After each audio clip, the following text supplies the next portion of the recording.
এই যুগপৎ আন্দোলনে সব সময় আমাদের সঙ্গে যারা ছিলেন তাদের অন্যতম হলেন সমমনা জোট। এই সমমনা জোটের রাজনৈতিক দলগুলির সঙ্গে আমরা আজকে বসেছিলাম। বিএনপির পক্ষ থেকে আমি এবং আমাদের দলের জাতীয় স্থায়ী কমিটির সদস্য বেগম সেলিমা রহমান আমরা বসেছিলাম। আমরা বিস্তারিতভাবে দেশে বিদ্যমান রাজনৈতিক, সামাজিক, অর্থনৈতিক বিভিন্ন বিষয় নিয়ে আমরা আলোচনা করেছি। আমরা জনগণের যে দুর্ভোগ এই নিয়ে আলোচনা করেছি, কিভাবে সেটা দূর করা যায় এই ব্যাপারে আমরা বিভিন্ন সময় সরকারকে একটু পরামর্শ দিয়েছি, সেগুলো নিয়ে আমরা আলোচনা করেছি এবং আমরা দেশে গণতন্ত্র পুনঃপ্রতিষ্ঠার বিষয়টা নিয়েও বিশেষ করে আলোচনা করেছি। তো আপনারা জানেন যে আসলে যে গণতন্ত্রের জন্য আমাদের দলের, জোটের এবং দেশের সাধারণ মানুষ হাজার হাজার মানুষ জীবন দিয়েছে।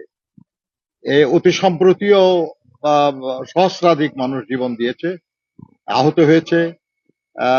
এখনো আমাদের অনেক নেতা কর্মী মামলা হামলার শিকার হয়ে আছে।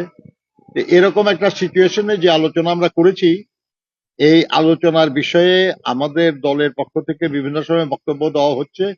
আজকে যেহেতু জুমার নামাজের সময় খুব কম, এই জন্য আমি আর কিছু না বলে আমি সমমনা জোটের প্রধান ডক্টর ফরিদুজ্জামান ফরহাদ, যিনি ন্যাশনাল পিপলস পার্টির চেয়ারম্যান, উনি আপনাদের সামনে একটু বক্তব্য রাখবেন। ডক্টর ফরহাদ। বিসমিল্লাহির রহমানির রহিম। প্রিয় সাংবাদিক ভাইয়েরা আমার, এখানে উপস্থিত আছেন নজরুল ভাই এবং সেলিনা আপা এবং জামাত জাতীয়তাবাদী সমমনা জোটের শীর্ষ নেতৃবৃন্দ। আমরা দীর্ঘক্ষণ ধরে আলোচনা করেছি দেশের বর্তমান পরিস্থিতি, সামাজিক পরিস্থিতি, রাজনৈতিক পরিস্থিতি, দেশের আইন শৃঙ্খলা পরিস্থিতি, দেশের দ্রব্যমূল্য ঊর্ধ্বগতির পরিস্থিতি নিয়ে আমরা বিস্তারিত আলোচনা করেছি। বিএনপির সাথে আমরা যুগপৎ আন্দোলন এবং 20 দলীয় জোট একসাথে আন্দোলন করেছি দীর্ঘ 2009 সাল থেকে, এবং আমাদের জোটের এবং বিএনপির শত শত লোকে মারা গেছে,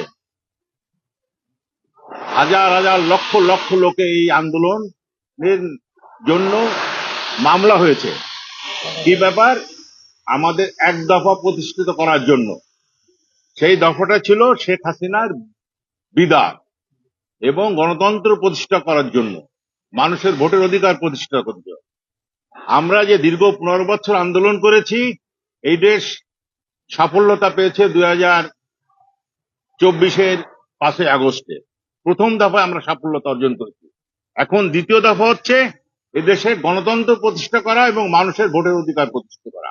আমরা চাই এদেশে জাতীয় সংসদ নির্বাচনটা অতি দ্রুত আসুক, কিন্তু সেই নির্বাচনের জন্য সংস্কার প্রয়োজন। সংস্কার আমরাও চাই, ন্যূনতম সংস্কার করে দীর্ঘদিনের মানুষের যে 15-16 বছর মানুষ ভোট দিতে পারে নাই, মানুষের চয়েস ভোটাররা তার নিজের প্রার্থী বাছাই করতে পারে নাই, সেই জন্য ন্যূনতম সংস্কার করে সরকারকে বলবো আপনি অতি তাড়াতাড়ি নির্বাচনের তারিখ ঘোষণা করুন এবং মানুষের ভোটের অধিকার প্রতিষ্ঠিত করুন।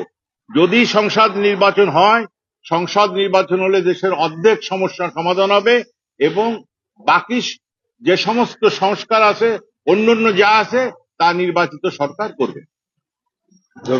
ধন্যবাদ।